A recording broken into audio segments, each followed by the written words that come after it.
Hi first உங்கள் dies updates நம்ம தளபதி Vijay Keerthy Suresh மேமோட wedding ஃபங்க்ஷனுக்கு போனது நம்ம எல்லாருக்குமே தெரிஞ்ச விஷயம் தான். இப்போ கீர்த்தி சுரேஷ் மேமே அவங்களுடைய சோஷியல் மீடியா பேஜஸில் அப்போ எடுத்த பிக்ஸை ஷேர் பண்ணியிருக்காங்க. என்ன கேப்ஷன் போட்டிருக்காங்க அப்படின்னு சொல்லி பார்த்தீங்கன்னா, when our dream icon blesses at our dream wedding அப்படின்னு சொல்லிட்டு கீர்த்தி சுரேஷ் மேம் இந்த ஒரு போஸ்ட்டை ஷேர் பண்ணியிருக்காங்க. அண்ட் அது மட்டும் இல்லாமல் வித் லவ் யுவர் நண்பி அண்ட் நண்பன் அப்படின்னு சொல்லிட்டு கீர்த்தி சுரேஷ் மேம் இந்த ஒரு போஸ்ட்டை ஷேர் பண்ணியிருக்காங்க. அண்ட் அது மட்டும் இல்லாமல் இன்ஸ்டாகிராம் வந்து பார்த்தீங்கன்னா ஒரு ஃப்ரெண்ட்ஷிப் சாங் வச்சு இந்த ஒரு போஸ்டர் ஷேர் பண்ணியிருக்காங்க. ஸோ இது வந்து நிறைய பேருக்கு பதிலடியாக இருக்கும் அப்படின்னு சொல்லி நினைக்கிறேன். ஸோ சோஷியல் மீடியாவில் விஜய் சருக்கும் கீர்த்தி சுரேஷ் மேம்க்கும் ஒரு கனெக்ஷன் அப்படின்னு சொல்லிட்டு கொஞ்ச நாட்களுக்கு முன்னாடி, கொஞ்சம் வருஷங்களுக்கு முன்னாடின்னு கூட சொல்லலாம், அப்போ வந்து ரூமர் வந்து போயிட்டு இருந்துச்சு. இப்போ ரீசெண்டாக வந்து பார்த்தீங்கன்னா ட்ரிஷா மேம்க்கும் விஜய் சருக்கும் ஒரு கனெக்ஷன் இருக்குது அப்படின்னு சொல்லிட்டு ஒரு ரூமர் வந்து போயிட்டு இருக்கு.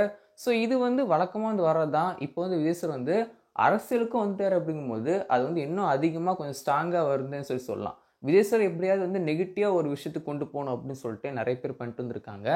இப்போ நான் வந்து என்ன ஃபீல் பண்ணுவேன்னா, அந்த நெகட்டிவாக போடுறவங்க கூட பிரச்சனை இல்லைங்க.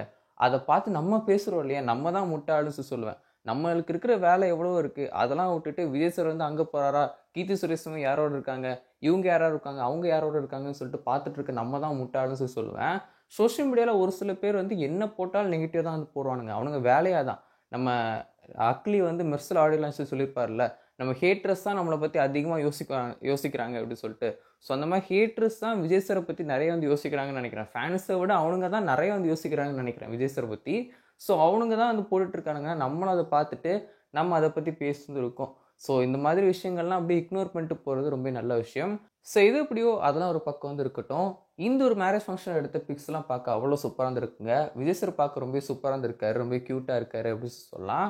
ஸோ நீங்கள் இதை பற்றி நினைக்கிறீங்க அப்படின்னு சொல்லி மறக்காமல் கீழே கமெண்ட்ஸை ஷேர் பண்ணுங்கள்.